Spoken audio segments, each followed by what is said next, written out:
রোজার একটা নিকটবর্তী উদ্দেশ্য আছে, আরেকটা আছে দূরবর্তী উদ্দেশ্য।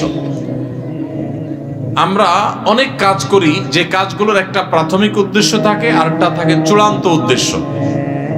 যেমন আপনি এখান থেকে রিকশায় উঠেছেন, রিকশায় উঠে আপনি মেইন রোডে যাবেন, বাড্ডা যাবেন, আফতাবনগর গেইটে যাবেন, রিকশা উঠেছেন।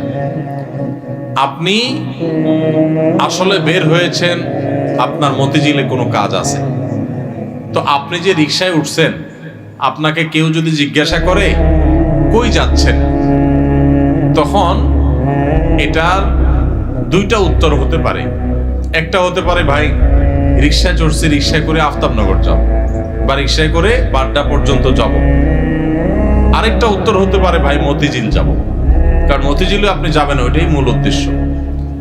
তো মতিঝিল গেলেও রিকশায় তো আর মতিঝিল যাবেন না, রিকশায় আপনি মেইন রোড পর্যন্ত যাবেন, এরপরে বাসে সিএনজিতে করে আপনি বা অন্য কোনো কিছুতে করে আপনি মতিঝিল যাবেন।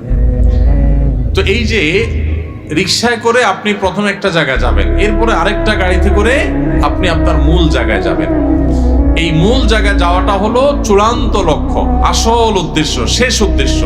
আর প্রাথমিক উদ্দেশ্য হলো ওই যে মেইন রোড পর্যন্ত যাওয়া।